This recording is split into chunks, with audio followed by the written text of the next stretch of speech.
Hello guys, welcome to my channel Bithika's home kitchen. আমার আজকের recipe ছানার পাতুরি। তো চলো আমি তোমাদের দেখাবো ছানার পাতুরি করতে কী কী উপকরণ নিয়েছি। এখানে নিয়েছি ছানা, 200 গ্রাম ছানা। আমি বাড়িতে ছানাটা কেটেছি, আমি ভালো করে জল ঝরিয়ে সুন্দর করে রেখেছি। নিয়েছি এখানে নারকেল কোড়া, চেরা কাঁচা লঙ্কা, হলুদ গুঁড়ো, লঙ্কার গুঁড়ো অল্প, ধনেপাতা কুচি, হালকা চিনি।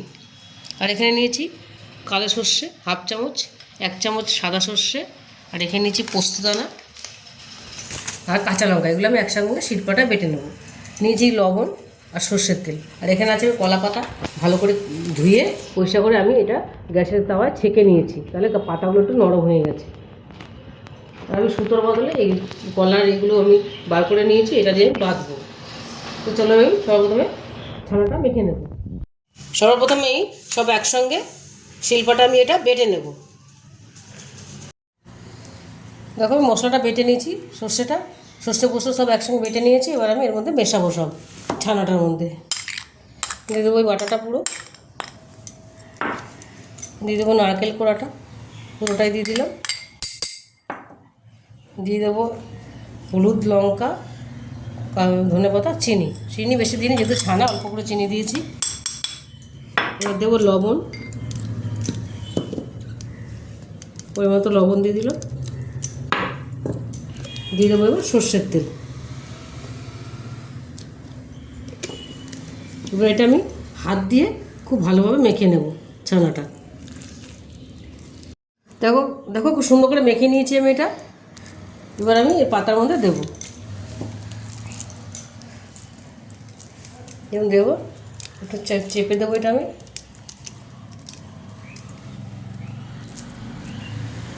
এবার একটা করে মাঝখানে লঙ্কা দিয়ে দেবো, চেরা লঙ্কা দিয়ে দেবো, অল্প সর্ষের তেল, বেশি দেবো না, অল্প দেবো। এবার আমি এটা মেখে নেব। পাতাটা একটু তেল মাখিয়ে নিলেও হয়, না মাখলে নিলেও হবে। এটা এরকম করে দেবো, আবার এরকম দেবো। পাতাটা ছেঁকে নিয়েছি যার জন্য এখন কোনো ফাটছে না, এর জন্য আর এরকম করে নিলাম। এবার আমি এটা আমি সুতোটা বার করে রেখেছিলাম, এটাতে বেঁধে দেবো, সুন্দর করে বেঁধে দেবো। একটা মুড়ে নিয়েছি সুন্দর করে, দেখো সুন্দর করে মুড়ে নিয়েছি। এবার আমি এটার মধ্যে একটু তেল মাখিয়ে নেব।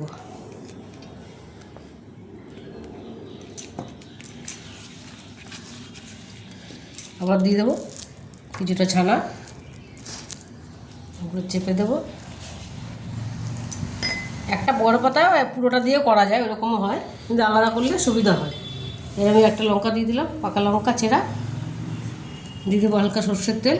তেলটা তোমরা যারা তেল কম খাও এই তেলটা না দিলেও চলবে। এবার আবারও মুড়ে দেবো এটা আমি সুন্দর করে, এরকম করে মুড়ে দিলাম। এরকম করে সব কটা আমি একে একে বানিয়ে নেব। দেখো সব কটা একবার রেডি করে নিয়েছি আমি। এবার আমি একটা ফ্রাই প্যান বসিয়ে দিয়েছি, এটা আমি ভাজবো, ভাপে করবো না, এটা আমি ভাজবো, তেলে ভাজবো। এবার আমি এর মধ্যে তেল দিয়ে দিলাম, সর্ষের তেল। খুব তেল দেবো না, এটা হালকা ভাজার মতো দেবো, আমি আস্তে আস্তে ভাজবো।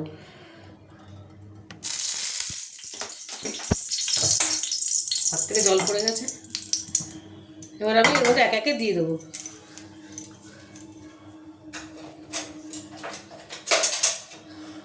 এগুলো আমি দিয়ে দেবো।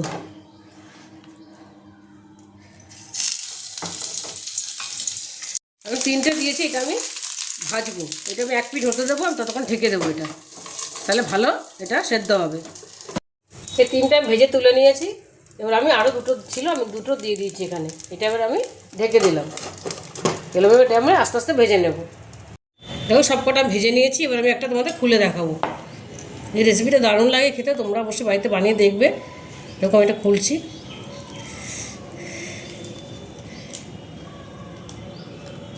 দেখো কি দারুণ হয়েছে। পুরো পুরো ছানাটা পুরো সেট হয়ে গেছে, অপূর্ব হয়েছে। এটা খেতে গরম ভাতে ভীষণই অপূর্ব লাগে খেতে।